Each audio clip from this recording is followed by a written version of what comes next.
to the further adventures of Nick Savage, Private Eye.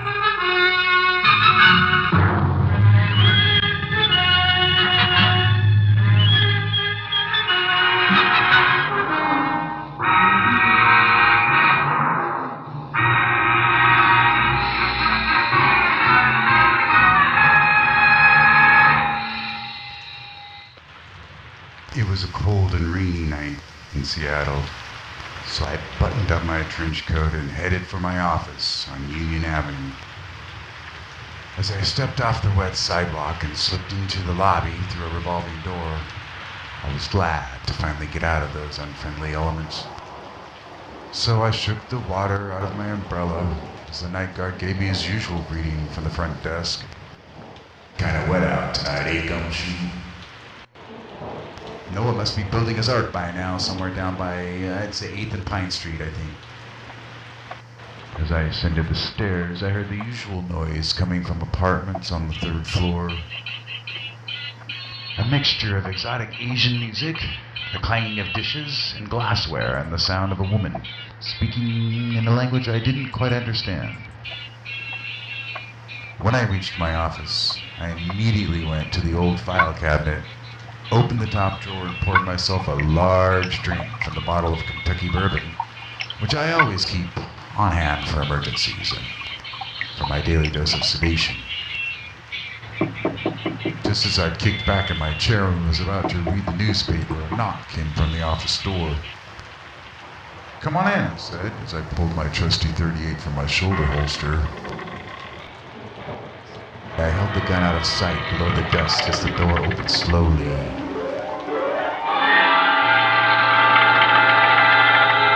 Much to my surprise, in walked a lovely blonde lady. A wide-brimmed hat with just the tiniest bit of lace hanging down over one eye. She sauntered up to my desk in a very intriguing manner, and I was so preoccupied with watching her curvy exterior that I finally came to my senses and put the gun away. I used my usual first line when meeting a bombshell like her. "Private Detective Nick Savage at your service, ma'am."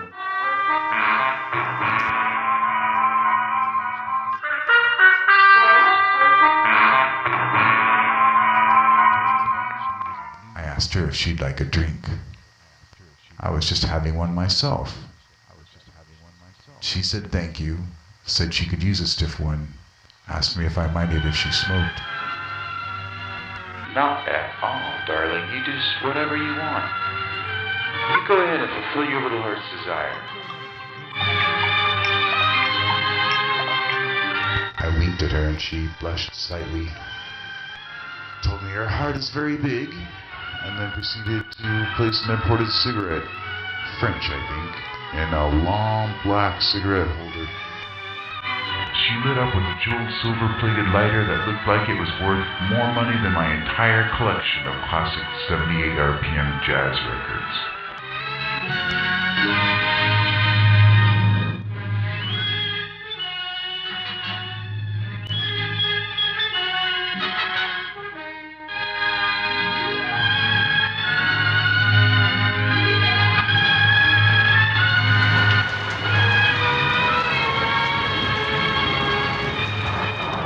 Took out my humidor, removed a much less expensive cigarette, American I believe, and leaned over so she could light it for me. "Thanks," I said. "Funny, it's usually the other way around. I usually light the lady's cigarette." She told me she didn't mind at all, that she was thoroughly modern Millie. She smiled mysteriously, then took the glass I handed her, and we made a toast to nothing in particular at all.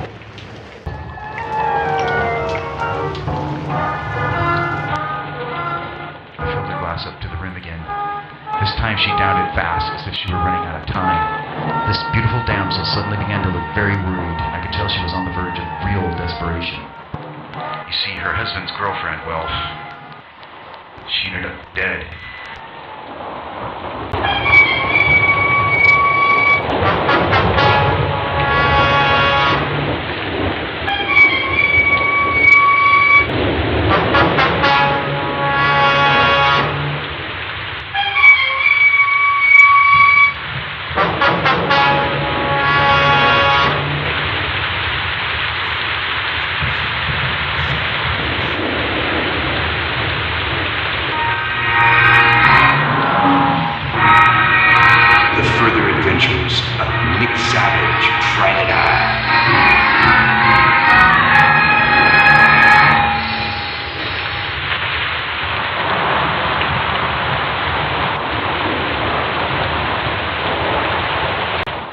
found her in a car last night on Denny Hill. Let me guess, cops suspect you because you found out that she was having an affair with your husband. She said she thought someone might be trying to frame her. So they were treating her as the prime suspect. Basically, I'm surprised at his behavior. After all, you two seem to have such an honest relationship. She didn't think that was funny. It wasn't her idea for him to take a mistress. She had an important reputation in the community as a philanthropist, and she couldn't afford to have all this getting out to the public. It'd be very bad for her charities. Yes, I understand. Secrets of safety. But I would watch out for any potential blackmailers, in case anybody else knows about this story. That might be worth finding out. Did he have a secretary? Because usually they're the first to know, especially if they're the ones having the affair with the husband. Once again, she didn't find this quite as humorous as I did. She informed me that it wasn't his secretary, it was a burlesque dancer. Classic, I said under my breath.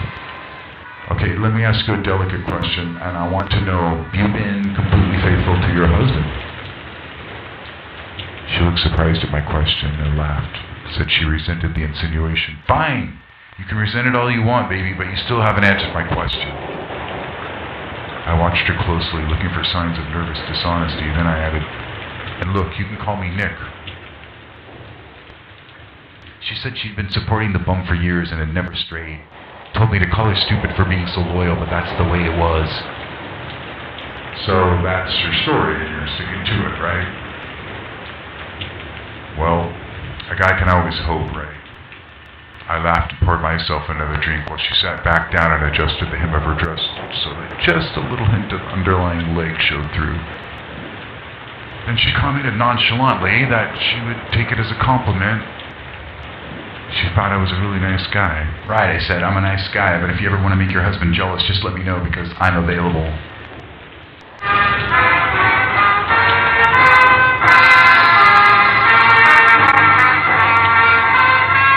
Grace lit another cigarette. Said she had an attorney but didn't want to go to him unless the police filed charges against her.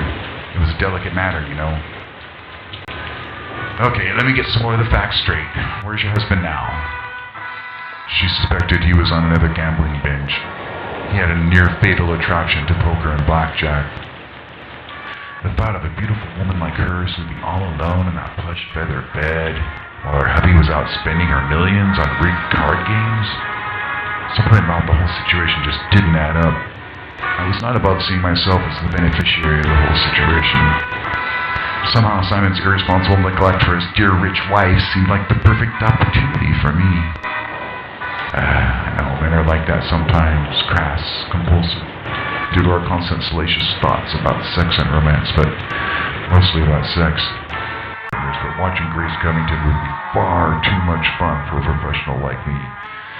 So I put all impure thoughts out of my mind for at least a few minutes so I could concentrate on the matters at hand. Let's consider this carefully, Grace. As far as I know, except for the racetracks, gambling is still illegal in the Windy City. So if your man's out there betting on the cards, he must be dealing with some kind of outlaw operation, which would inevitably include some very shady characters, like maybe the mob. She said it was possible that she'd heard from one of his business partners that Simon had dealings with the mafia. I assumed he'd borrowed money from some nefarious mafia loan shark at some point. Well, that definitely complicates matters. In this case, I might have to ask for a higher fee. You know, just consider it danger pay. I was beginning to have second thoughts about taking this case, but I was still very attracted to Mrs. Covington in spite of the possible risk to my health and well-being. Yeah, she might be just another femme fatale, but what's life without risk? I just can't help myself. I like excitement and adventure even if it comes attached to a dangerous dame with a bunch of thugs carrying loaded Saturday night specials.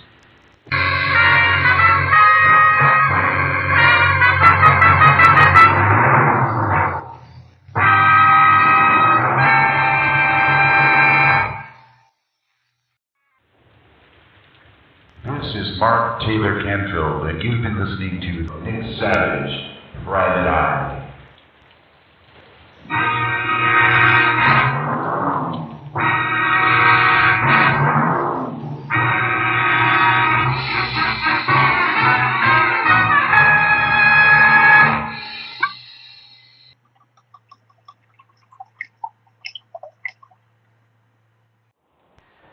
Normally, I don't go where I'm not wanted, especially if mobsters are involved, but I prefer easier game like jealous husbands or jilted dames. Gangsters are usually not very happy to see private investigators snooping around. They tend to frown on interference from outsiders, and their way of dealing with nosy people can be permanent, if you get my drift. Grace stood up again, and this time she poured herself another drink without asking. After she gulped it down, she relaxed a little and responded. For all she knew, it was mobsters who did the hit on the dancer, in retribution against Simon for failing to pay his debts. Although the truth is, she'd always given him enough money when he asked for it. She figured it was much cheaper than paying for his funeral. All she knew is that the girl in question was now dead and she was in the hot seat. She wasn't looking forward to more rough police questioning or a scandalous public trial. She said she needed to snip this thing in the bud before it got out of control.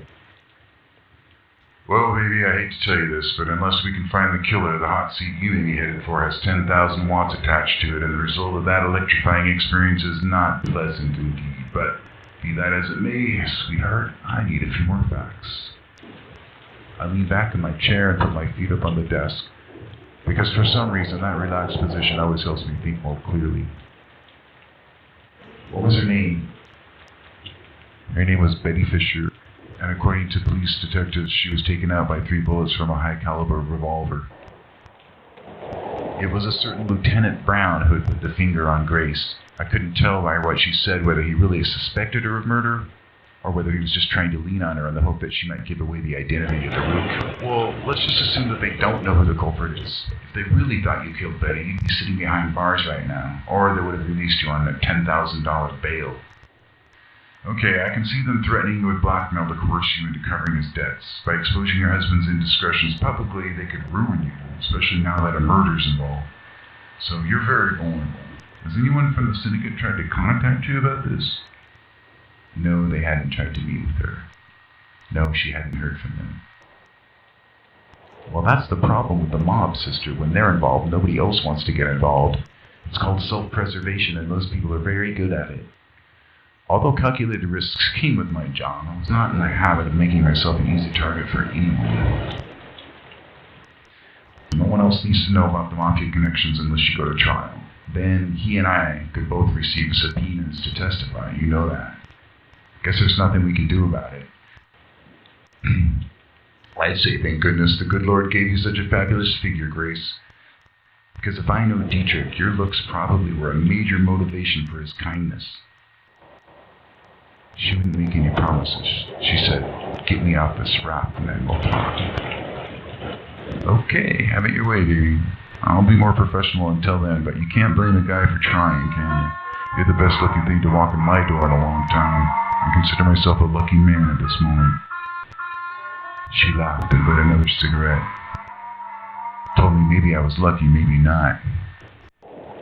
As I poured the last drop of my whiskey into her glass.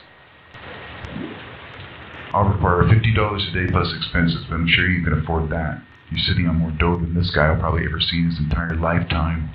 Hope you're enjoying it. She said it wasn't too bad.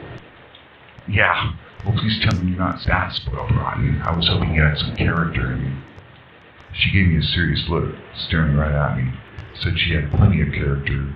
She just wasn't impressed with money anymore. Couldn't buy a peace of mind. Well, that's a real shame.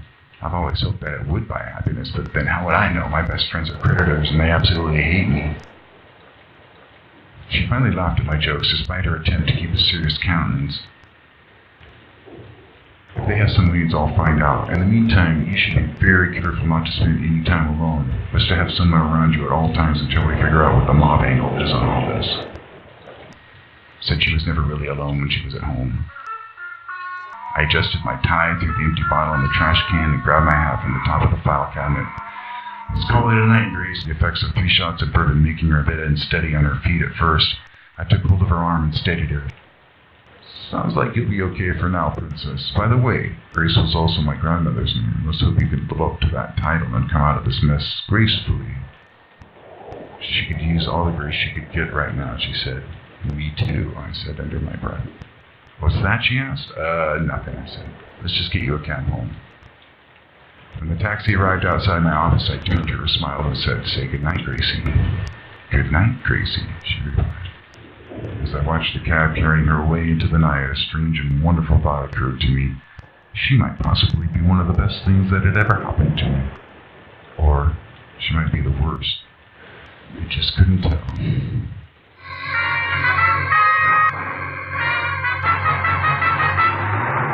The further adventures of Nick Savage, Private Eye.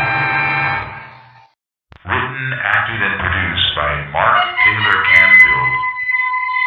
For more episodes and to check out my journalism and music projects, go to Twitter, YouTube, and SoundCloud.